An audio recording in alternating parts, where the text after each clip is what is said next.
Chers toutes et tous, un récit familial continue à s'écrire avec plume. Un récit qui engage. Toutes et tous qui engage dans la joie, la responsabilité, l'ouverture, l'apprentissage, la transmission, les cultures différentes. Et que ce récit soit beau, long et original pour plume, c'est notre vœu. Chers toutes et tous, j'aimerais continuer avec cette idée de récit. Parce qu'un récit, cela se transmet, cela se raconte, cela se partage. Et il sera certainement beau, que les grands-parents, les parents racontent aussi le récit de la famille à plume. D'où est-ce que nous venons ? Un récit, cela s'écoute. Et écouter, c'est justement, ça tombe bien quand même, c'est justement le titre de notre campagne d'automne. Une campagne que nous vivons tous avec notre union d'églises, les églises évangéliques libres de France. Une campagne réfléchie par l'équipe pastorale de Valence. Peut-être il y a des Dromois ici aujourd'hui, salutations aux Dromois. Et des infos seront données pendant les annonces sur cette campagne. Écoutez, de quoi remplissons-nous les oreilles ? De quoi remplissons-nous nos oreilles ? Qu'écoutons-nous ? Qu'écoutons-nous ? La parole du jour nous invite à écouter Jésus. Écoutez-le, c'est le titre de cette prédication, mais c'est aussi une parole, une voix va dire cela à des disciples, à ceux qui suivent Jésus. Écoutez-le. Écouter Jésus, nous allons le découvrir, c'est découvrir le récit de Dieu. Écouter Jésus, c'est accueillir sa parole dans nos récits personnels, nos récits familiaux, ecclésiaux. Alors avant d'écouter cette parole d'évangile, je nous invite à prier maintenant. Nous prions. Nous te remercions, Dieu notre Père, pour cette journée que tu nous donnes. Nous la vivons comme un cadeau venant de toi. Et devant toi, tellement de joie, tellement de grâce, d'amour et de paix. Seigneur, nous te demandons, parle-nous, car ta parole est vérité. Alors conduis-nous toujours dans la vérité de ta parole. Nous voici, Seigneur. Amen.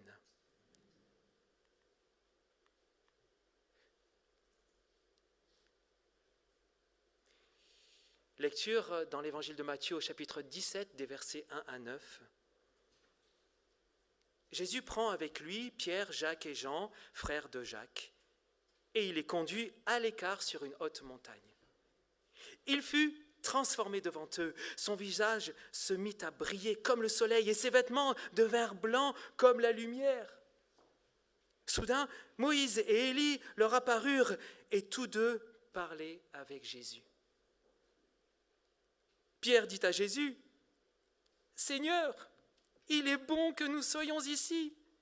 Et si tu le veux, je dresserai ici 3 tentes, une pour toi, une pour Moïse et une pour Élie. » Il parlait encore lorsqu'une nuée lumineuse vient les couvrir et de la nuée, une voix se fit entendre.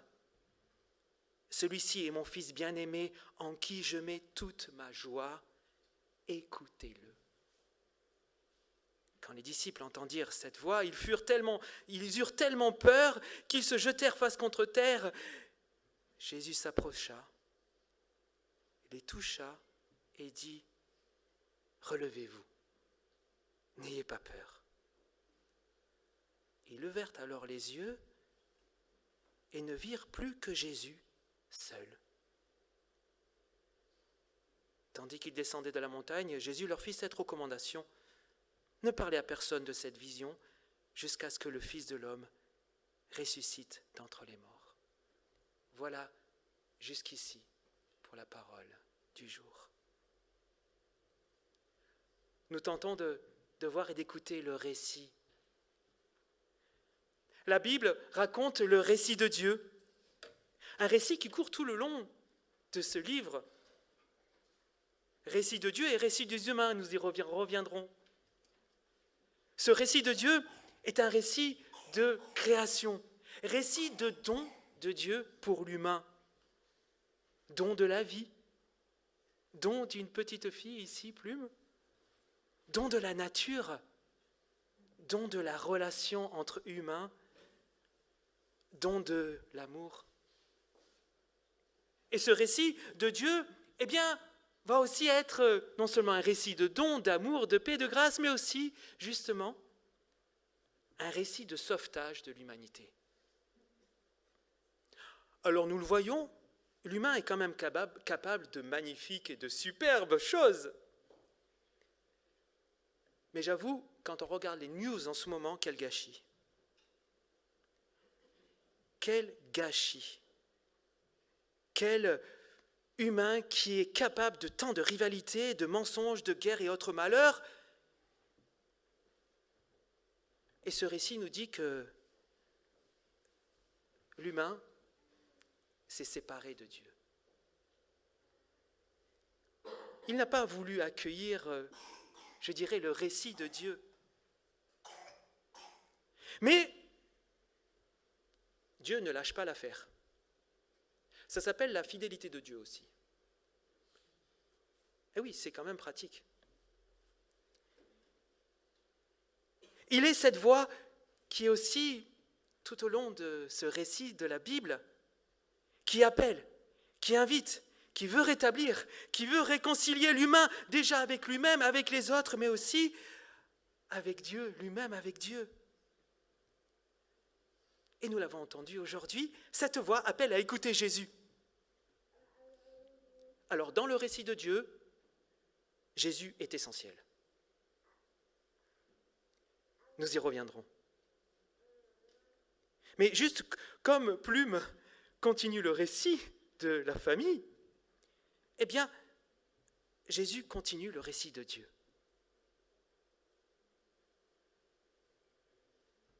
Il même accomplit le récit de Dieu. J'y reviendrai.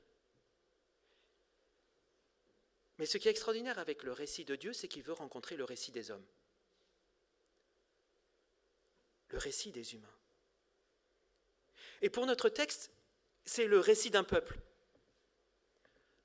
Le peuple d'Israël, avec des gens illustres. Moïse et Élie. Le récit de Dieu va rencontrer le récit des hommes, le récit d'un peuple, dont on pourrait dire Moïse et Élie sont un peu les pères de ce peuple. Un peuple d'ailleurs intéressant qui a été longtemps nomade. Un texte dit d'ailleurs, souviens-toi, tu étais un errant sur terre. Un peuple habitué à avoir des tentes. D'où Pierre qui va être sûr aussi, on veut construire une tente, même 2, 3. La tente était aussi le lieu de la rencontre avec Dieu. Et Pierre est fils de ce peuple-là, fils de ce récit, de ce peuple.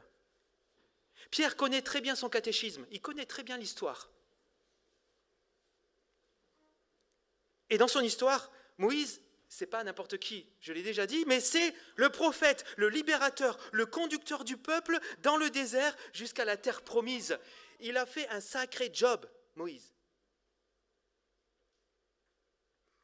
Et si vous lisez le Premier Testament, bien souvent, il est écrit justement, nous étions ce peuple qui errait dans le désert. On se souvient de Moïse. Et Pierre aussi se souvient que Élie est là. Élie, c'est un grand prophète, quelqu'un qui parle au nom de Dieu. Je ne sais pas si on est capable de s'imaginer ce que voulait dire pour Pierre de voir d'un coup devant lui, non seulement Jésus, mais Moïse et Élie. Alors j'ai essayé de trouver un parallèle. Je me suis imaginé, si j'étais historien, je vois devant moi Charlemagne, Napoléon et De Gaulle. Si j'étais socialiste, je vois Jaurès, Blum et Mendès France. Si j'étais un révolutionnaire, je vois Lénine, Trotsky et Guevara. Si j'étais un musicien, je vois Bach, Mozart et Beethoven. Vous comprenez un peu ce que voit Pierre? J'avais rajouté encore 2, 3, je vous les livre quand même, mais si j'étais un autre musicien, je vois devant moi Chuck Berry, Elvis Presley et Jimi Hendrix.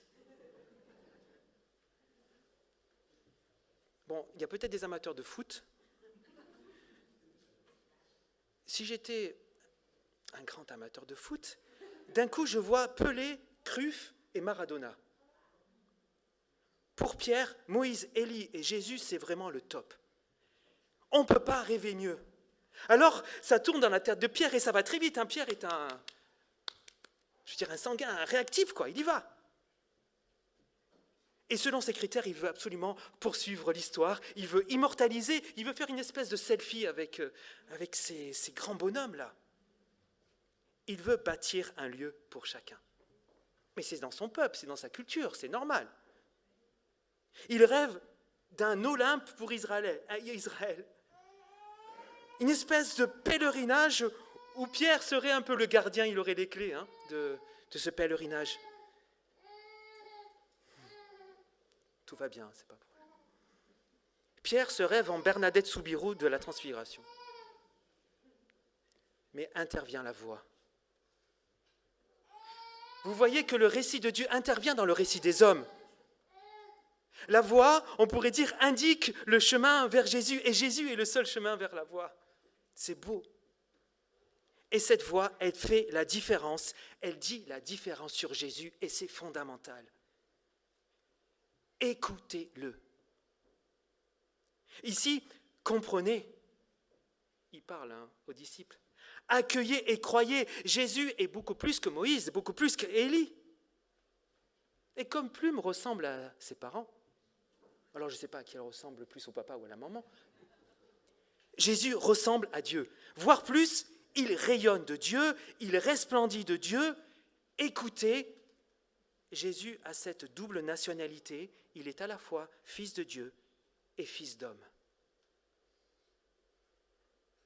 Écoutez, nous dit cette voix, seul Dieu peut apprendre Dieu. Écoutez, Jésus va poursuivre, lui, l'histoire, à la fois le récit de Dieu et le récit des hommes. Il les fait combiner ensemble. Écoutez, Jésus accomplit le récit de Dieu et le récit des hommes.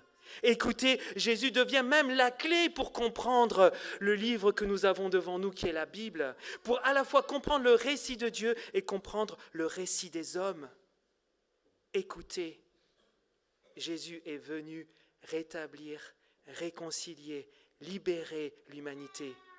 Écoutez, il est venu prendre sur lui tout ce qui détruit, tout ce qui enferme, tout ce qui abîme l'humain. Écoutez, il est la parole de Dieu.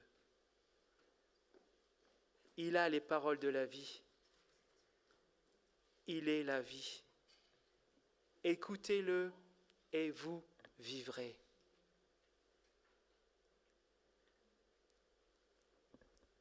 Nous sommes venus aujourd'hui avec beaucoup de joie et nous l'avons chanté. Tellement de joie, tellement de joie. Nous sommes venus aussi tels que nous sommes, héritiers de nos récits. Récits personnels. Nous sommes venus avec nos bagages. Je me trompe ou pas?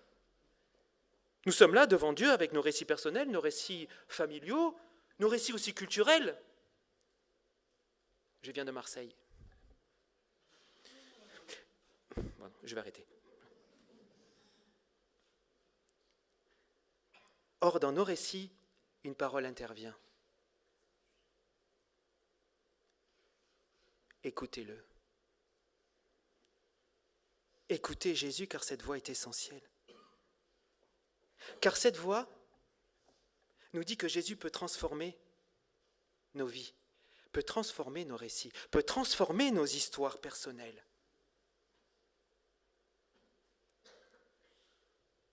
Parce que nous en avons besoin de transformer nos récits, de transformer nos histoires personnelles. Dans tous nos récits, dans toutes nos histoires personnelles, familiales, ecclésiales, culturelles, régionales, nous portons du bon et du beau. Mais aussi du moins bon et du vraiment pas toujours très beau. Nous avons aussi avec nous des qualités, mais nous avons aussi avec nous des blessures et des regrets qui sont parfois hérités de nos histoires. Nous oscillons, je crois, entre « je suis quand même fier de moi » et «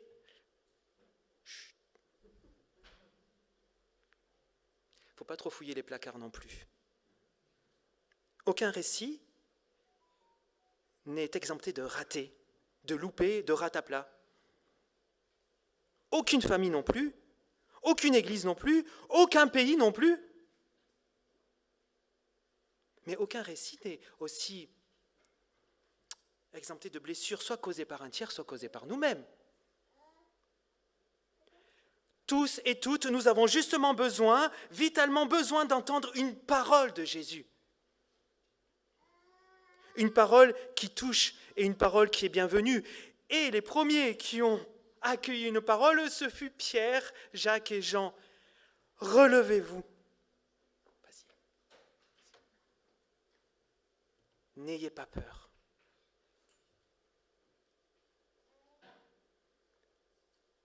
En écoutant cette parole, je me suis dit, mais quel domaine dans ma vie ou dans mon histoire a besoin d'être relevé un peu ? Littéralement, c'est ressusciter, n'ayez pas peur. C'est ça qui est littéralement. Et j'imaginais, Jésus dire d'une autre manière, aie confiance, je suis là, n'ayez pas peur. Ces disciples ont eu besoin d'entendre cette parole parce qu'ils ont vu et ils ont touché Dieu. Ils l'ont entendu. Je me suis dit vraiment personnellement, mais quel domaine de ma vie ai-je besoin de faire visiter par cette parole ? Relevez-vous, soyez sans crainte.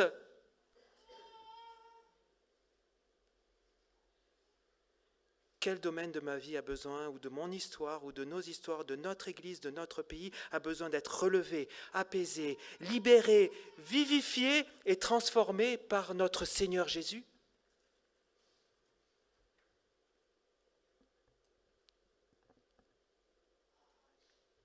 Et là, je me suis dit, mais il nous faut poursuivre un peu sur cette parole de Jésus.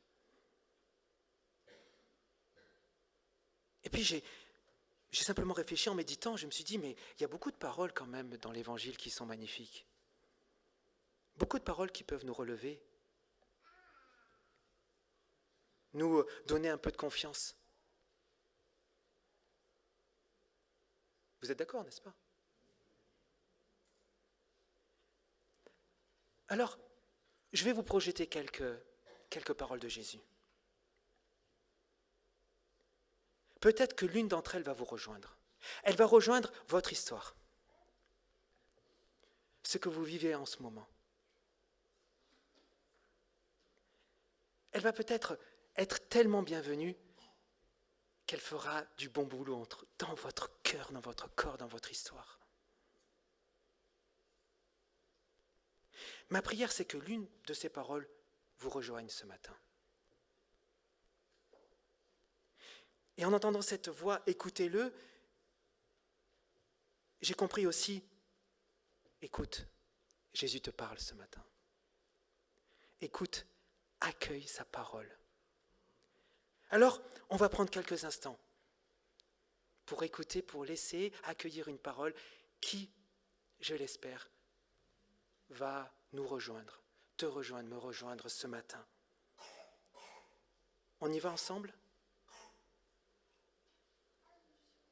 Accueillons ces 4 paroles. Venez à moi, vous tous qui êtes fatigués, je vous donnerai du repos.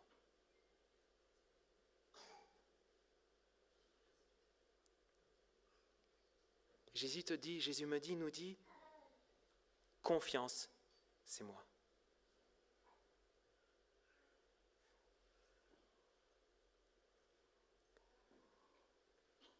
je vous donne ma paix.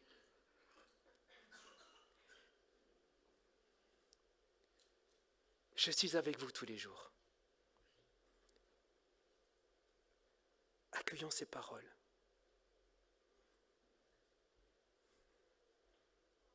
Jeune homme, lève-toi.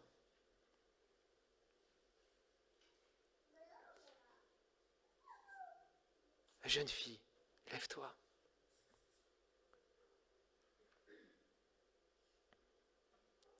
Ta foi est grande.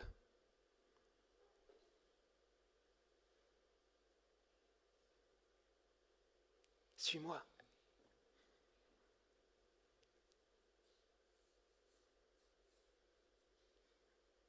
Tes péchés ont été pardonnés.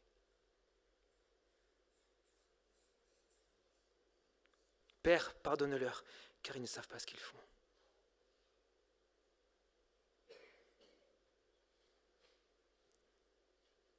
Dieu sait de quoi vous avez besoin.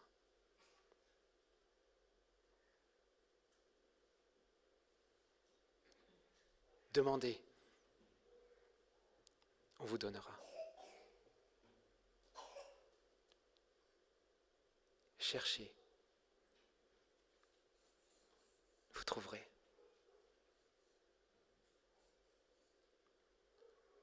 Frappez, on vous ouvrira. Toutes ces paroles sont des paroles du Christ dans l'Évangile. Peut-être que l'une d'entre elles rejoint ton récit.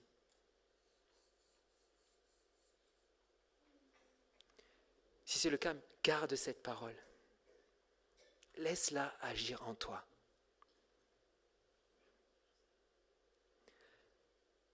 Car cette parole peut te relever, peut te rétablir, peut te guérir. Cette parole peut te vivifier.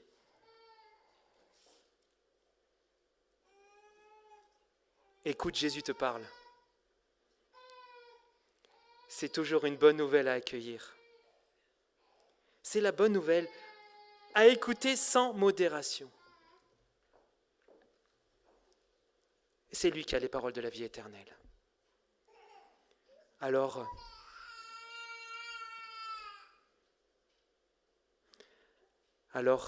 écoutons-le. Écoutez-le. Écoute-le.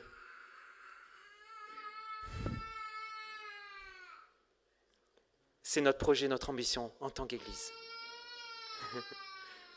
Et c'est aussi notre projet pour notre campagne de rentrée.